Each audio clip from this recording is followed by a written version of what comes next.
kusoo dhawaada warka kale sama TV qodobadan idin hayna waxaa kamid ah Ukraine xiriirka ay u jarto wadan aqoonsaday gobol dalkeeda kamid ah inuu Ruushka leeyahay hadaba waxaan eegi doonaa dalka xiriirka loo jaray iyo saameynta ka dhalan karta arintaas qodobada kale waxaan eegi doonaa in ka badan 20 qof oo ku dhintay gaari tahriibayaal lagu safrinayay saxaraha dalka Liibiya kadib markii gaariga uu shil galay kaligii taliye caan ahaa wiilkiisana waxa loo dhaariyay madaxweynaha cusub ee dalka Philippines arrintaas iyo waliba warbaahinta sida ay uga falcelinayso ayaan eegi doonaa madaxweynaha Ruushka Vladimir Putin digniin ayuu u diray dawladaha Finland iyo Sweden oo iyagu ku biiray gaashaanbuurta NATO qodobadaas waliba kuwa kale ayaan daawadayaal ku soo qaadan doonaa u diyaar garooba Kalsama TV iyo caalamka ugu horeyn haddaad nagu cusub tahay subscribe dheh oo hel dhacdooyinka dalka qaaradda iyo deegaankaagaba muuqaalka like saar oo sii share garay haddii aad awooddo waad mahadsan tahay aan ku bilowno dawladda Ukraine ayaa ku dhawaaqday inay xiriirka u jartay dalka Syria kadib markii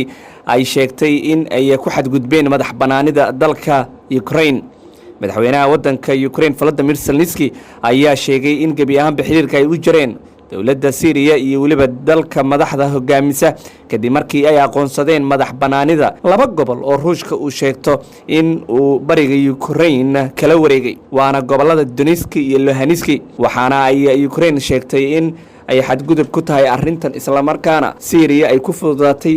barnaamijkaas ay ku aqoonsatay arbacadii shalay ayaa dawladda Syria waxa ay noqotay dalkii ugu horeeyay ee ku taageeray Ruushka aqoonsina siiyay in madax banaani ay heleen wadamada gobolada Donetsk iyo waliba Luhansk oo loo aqoonsaday in ay yihiin laba wadan oo ka madax banaan Ukraine xiriirka Ukraine iyo waliba Syria in muddo ah waxa uu ahaa mid aan wanaagsanayn sidaas waxa yiri madaxweyne Zelensky muuqaal uu soo dhigay barta Telegramka ayuuna sidaas ku sheegay saameynta ka dhalan karta ayaa la isweydiinaya arrintan xukuumadda Dimashq ayaa u aragta in ay tahay mid ay ka fiirsatay isla markaana madaxweynaha wadankaas Syria Bashar al-Assad ayaa tan iyo 2015 waxa uu haystay taageero lixaad leh oo dhinaca Ruushka ah iyadoo dagaalka uu ku jiro taageero ka helay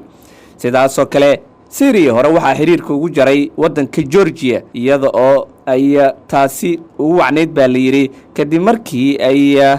aqoonsadeen gobolada koonfurta Ostia iyo waliba Abkhazia madax banaanida Ruushka uu siiyay dad badan ayaa rumaysan in Syria ay yahaadaan ku sii dhacaysa marka la eego taageerada iyo waliba isgarabtaaga ay u muujinayso Ruushka xilli Ukraine ay wali sheegayso in ay tani noqon doonto mid cawaaqib xumo ay kala kulmi doonto iyo wax aysan mahadin arrinta ay isticmaalayso iyo waliba go'aanada qalafsan ay ku dhaqaaqayso Kalsama TV ayaa daawanaysan bal markana dalka Liibiya wararka ka imaanay waxay sheegayaan in 22 qofood meydkooda la helay kadib markii dadkan la sheegay gaari ay la socdeen uu xawaare sare ku socday isla markaana tahriibayaal ahaa uu burbur gaaray ama uu wadada ka baxay waxa la sheegay in meydadka dadkaasi tahriibayaasha ahaa ee xuduudda wadanka Jaad iyo Liibiya ay wadaagaan meel gaar ah la isugu geeyay oo lagu xabaalay 20 ayaa ay ahaayeen dadka meydkooda aan waragnay oo lama deegaanka ama dhulka saxaraha ah ee koonfur bari gobolka Kufra la yiraahdo ayaana dadkaas ay ku geeriyoodeen waana lagu xabaalay ayuu yiri mas'uul ka tirsan dawladda Liibiya oo war-saxaafadeed ka soo baxay ku saxiixnaa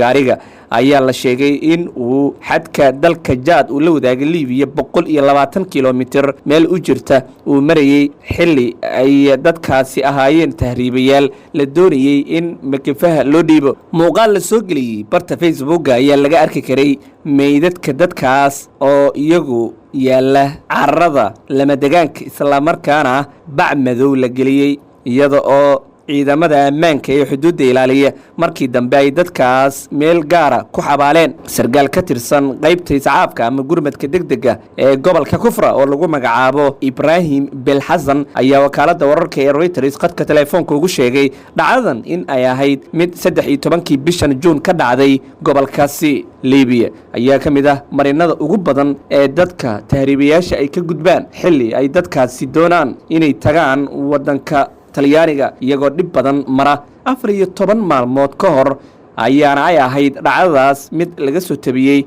gudaha dalka libiya. hagaag bal markana dalka Filibiin madaxweyne cusub ayaa imanaya iyada oo ninka loo magacaabay madaxweynaha uu noqonayo baa la leeyahay shakhsi uu dhalay nin keligii taliye caan ahaa. Fernando Marcos Jr ayaa lagu magacaabaa waxaana uu yahay ninka loo caleemo saarayo madaxweynaha waddanka Filibiin. maanta oo khamiisa ayaa xukunka uu ninkan la wareegaya, taas oo ka dhigan in Rodrigo Duterte madaxweynaha dalkaas baneynaya uu xilka ku wareejinayo wiilka uu dhalay keligii taliyihii caanka ahaa. warbaahinta caalamka ayaa warbixino kala duwan ka qoraya. ninka xukunka la wareegay waa 36 sano jir, ciidanka ka tirsanaa wuxuu ka tirsan yahay xisbiga PP la yiraahdo ama People Power ee awoodda shacabka. waxa dadka qaar ay ku tilmaameen in dalka Aasiya dhaca dimuqraadiyadda uu sidii la rabay u gaarin. Filibiin ayaa dhowaan isbeddel ku samaysay dastuurka dalkaas. Rodrigo Duterte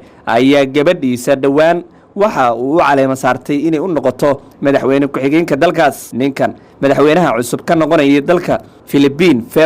Ferdinand Marcos Jr ayaa laga dhul sugayaa bal inuu wadiiqadii aabihiis ee keligii taliyinimada uu qaado iyo in kale. dadka u dhundaloola siyaasadda dalka Filibiin ayaa isha ku wada haya isbeddelka ka iman doona dalkaas marka loo eego isbeddelkan hogaamineed. Rodrigo Duterte ayaa in muddo ah waddankaasi xukumayey waxaana waddanka uu gaarsiiyey xaalado adag marka la eego isbeddelka dhaqaalaha, siyaasadda cakiran iyo weliba isbeddelka cimilada ee uu ku fashilmay wax ka bedelidda inta uu xafiiska joogay. taasi beddelkeedana gabadhiisa ayuuba madaxweyne ku-xigeen ninkaas ka dhigtay marba haddii uu siyaasadda ka fadhiistay sida uu sheegay. marka waanu ogaan doonaa ninkan iyo weliba xaalkiisa iyada oo taariikho kala duwan aabihiis keligii taliyihii caanka ahaa uu ku suntan yahay. dagaalkii labaad ee adduunka ayaa la rumaysan yahay 60,000 oo qofood dad la dilay. Marcos Jr ayaa isbuucii la soo dhaafay waxaa loo dhiibay si kumeel gaar ah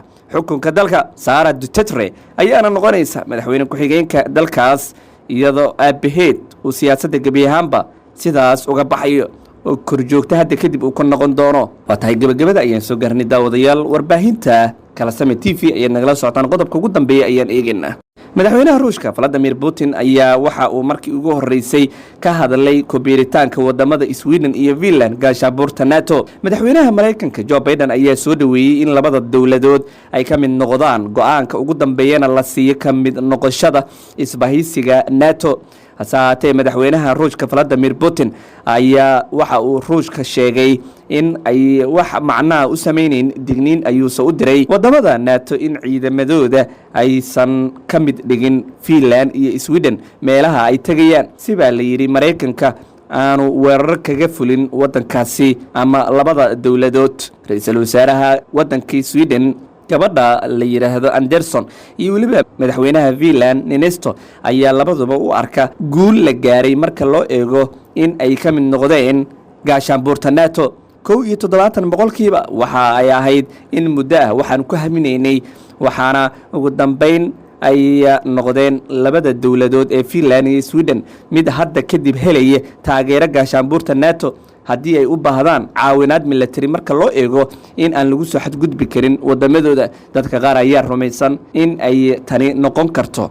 mid culayskeeda leh marka la eego hanjabaadda cusub ee durba ka soo yeertay madaxweyne Putin oo weerar inuu ku qaado si la mid ah Ukraine ay dhici karto labada dal ee Finland iyo Sweden. guud ahaan daawadayaal intaasaan ku soo gabagabeynayna Kalasame TV iyo wararka caalamka. intaan wararkan oo kale dib isku arki doona sidaas iyo nabadgelyo.